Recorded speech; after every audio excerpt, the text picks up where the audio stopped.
The price of gas is going up, and gridlock seems to be getting worse every day. Luckily, public transit is a reliable option for residents in Polk County to use to get where they're going.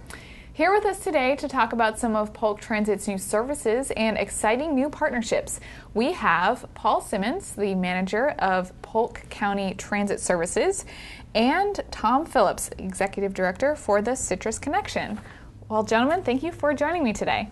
Thank you for having us. All right. So Paul, tell me about some of I know that Polk Transit just started some new routes in the county. Tell me about those. Sure. We, on December 17th, we started 2 new routes up in the Four Corners area. Route 427 is a route from Haines City that travels up US 27 up to US 192. The other route is from Haines City to along 580 and goes into Point Siena. We contracted with Lynx to provide the service, but we're really excited about these routes. This is the first regional routes that we have all in Polk County. So people can actually get to Disney World on these routes. And they were created to get people to and from work. I've ridden the routes myself, and I've seen that people are using it for work. The ridership for a new route is really strong right now. So we're excited about those two routes. In the city of Winter Haven, we started the Smart Shuttle, and that's a call-ahead ride service for elderly and disabled people who live within a 2-mile radius of the Winter Haven Area Transit Terminal. Okay. So when we had to cut our service back in 2008, we cut off a lot of service for elderly folks. So this was something that we wanted to start back up, and now that's going very strong too. It gets elderly and disabled folks the opportunity to get out. It's a very easy call, very affordable for them. And on the Lakeland side, we started the Bradley Flex route. That services the Bradley area, and basically replaced a traditional fixed route service.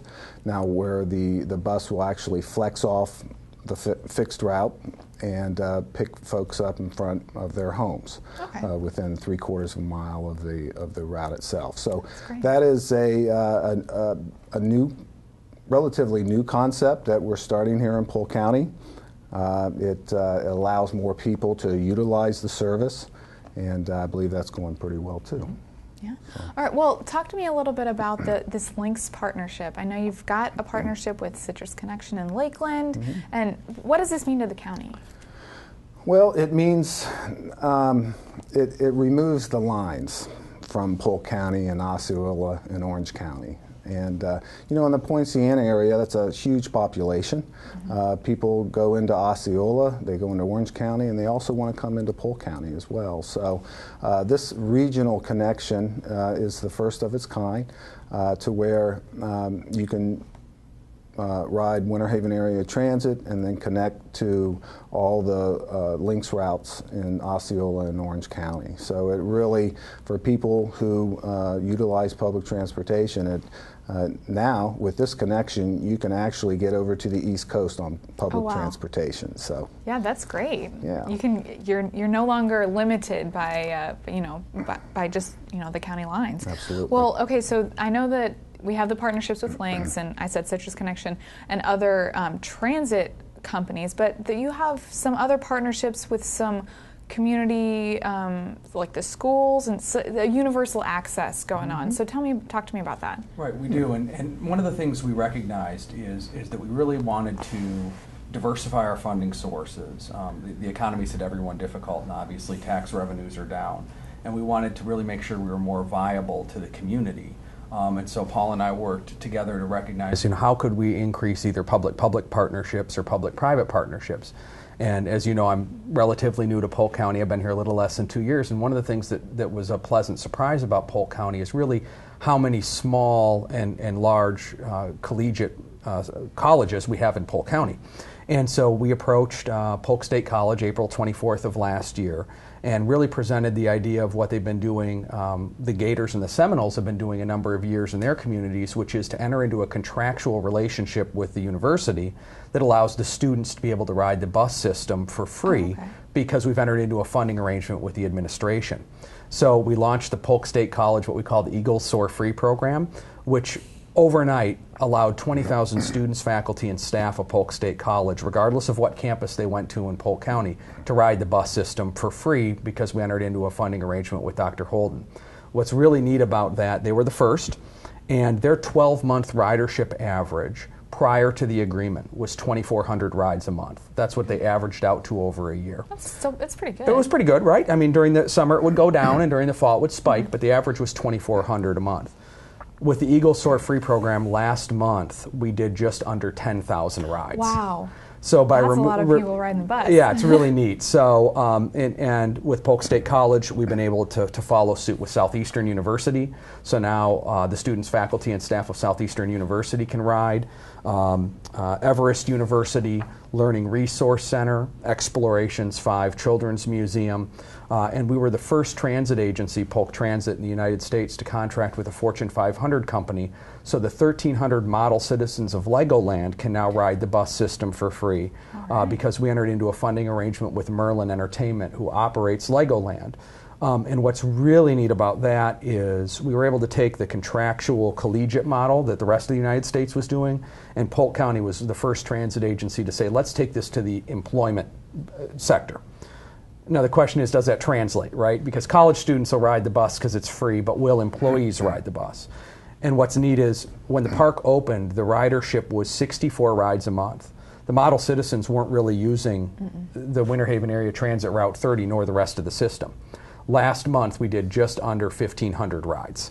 Wow. So we've seen a substantial increase. Yeah. So one of the things that we're trying to do is really be more relevant in people's lives, in college students' lives, but also in employees' lives, to be able to reduce barriers for access.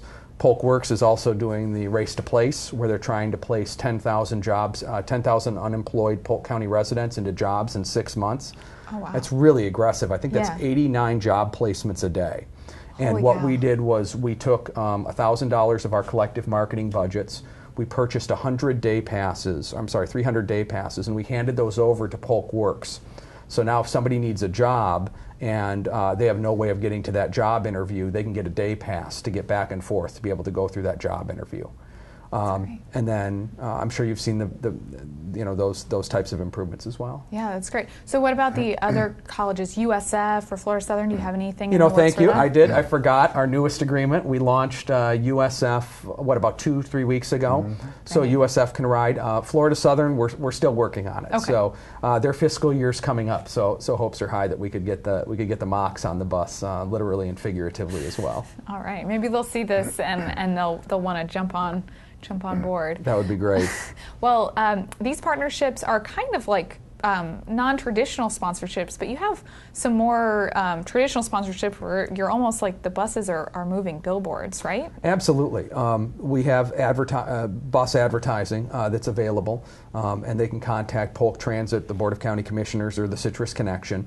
And really, we see it as a very viable way to get your message out to Polk County. Our vehicles operate 13 hours a day. They're in the majority of the 17 municipalities. Our vehicles actually travel, at last calculation, over 10,000 miles a day. Wow. And so if you think about that, we can really touch, from an advertising perspective, a lot of people with that. So it's a very cost-effective way to be able to advertise. The full bus wraps that we think of, the Polk State College buses, the Night Owl medical service, it's very affordable at $850 a month for that full bus wrap. So it's a very affordable way when you look at that as compared to what it costs for a billboard. The billboards are great, but they're static. If you don't drive that route, you're not going to see that billboard. The nice thing about our buses is they go to different routes every day. Right. Yeah, I can see them outside my window every day, and it's always a different one coming by, picking up at the same stop. Right, and if that that initial cost of wrapping the bus, and $850 sounds like a lot for the small and medium-sized businesses. We also offer advertising on the inside of our buses. Oh, okay. So once somebody's on board, our average route length is, I believe, around 19 miles. So the average person's on the bus for between 22 and 45 minutes, depending on their route length. We've got a passive audience while they're on the bus, and so when you get on the bus, there's interior advertising placards, and those are a much more affordable rate than what is on the outside of the bus. One of the coolest buses I think that you guys have wrapped right now is the Purple Heart bus, and I understand that one has won an award. Is that right? Yeah, we're very proud of that bus, Purple Heart bus. That was a coordination effort between transit agency, Polk Transit, also the Board of County Commissioners and Veteran Services. And the Purple Heart bus was created to really advertise a Veterans Memorial that will be put in Lakeland. And also we created Polk County as a Purple Heart County. And we worked with Veteran Services to do that. Our goal here is to go to every county in Florida, and then have each county proclaim that they are a Purple Heart County, and then go up to Governor Scott and have the Purple Heart, the state of Florida, become a Purple Heart state. So we're proud of that started here in Polk County, and to show our appreciation to our vets here in Polk County. The gentlemen that you actually see on that bus wrap are Purple Heart veterans who reside here in Polk County. So they were thrilled to do it. We have a audio of one gentleman who explains what the Purple Heart means to him. And it's very telling, and it makes you appreciate those gentlemen as much as we do. It sure does. It's a really great bus, and it's a great program. So with all these new partnerships and new routes and all this stuff, what do we have? What's going on in the future? What's the plan of attack? Well, I think the plan's been evolving for really the last 2 years. And we took the opportunity to go out to the 2009 square miles in 17 municipalities of Polk County, and we asked them a simple question, which was, what does good quality transit look like to you? We went to shopping malls, we went to grocery stores, we went to coffee houses, we went out and held formal listening sessions at libraries. We got over 1,000 surveys back from Polk County residents. We talked to over 10,000 residents. And from that, we created MyRide. And the MyRide is a tailored municipal solution for each of the 17 municipalities in Polk County. So everyone's got a solution for their particular municipality that meets them on their needs, and looks at small buses or big buses or taxi programs, really trying to work with them as an individual community. And that can be found on www.polktransit.org. And what we're doing right now is, you'll probably see Paul and I in a community near you. We're going out to each of the municipalities. We're presenting them with their MyRide municipal solution, and we're taking the opportunity to ask the mayors and the city commissioners, is our compass pointed in the right direction? Based on what we've come up with for your particular municipality, let's say Lake Alfred, do you feel like MyRide is meeting your needs? And we've talked to 8 city commissions, and largely what we're hearing from those commissioners and those mayors is, yes, your compass is pointed in the right direction. This is what the future of public transportation needs to look like. So we're out there continuing the message based on what we've heard from our residents, and what we're hearing is positive feedback. So we want to continue to build on that in an authentic way, and make sure that we're meeting the majority of the citizens' needs, rather than backing into a plan, which is what you see in so many other cities in the country, is people going into a back room, creating a plan, and then saying, here, look, shouldn't you be proud of what we've created here? We've taken a completely different approach, and really have tried to create something that we feel the residents of Polk County have told us they wanted. In light of all of the new universal access programs and partnerships, what has been the result? Well, what we've seen is Winter Haven Area Transit had its best year ever at over 600,000 rides. So it had the highest ridership since it's been created. The Lakeland Area Mass Transit District, the Citrus Connection, had a 27.8% ridership increase.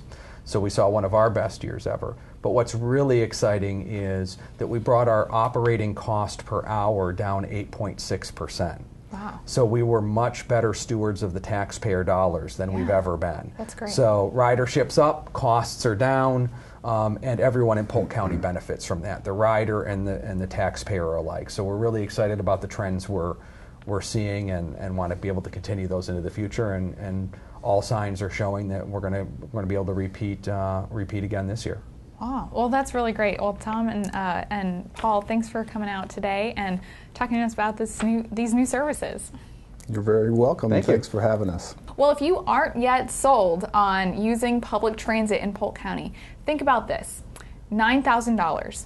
That is the average cost to own and maintain and insure a private vehicle in this area. You could cut that cost about in half if you use public transit, use the bus system in Polk County. So for more information about routes and services and the partnerships that Polk Transit has going on, you can go online to polktransit.org or give them a call at 863-534-5500 or 688-7433.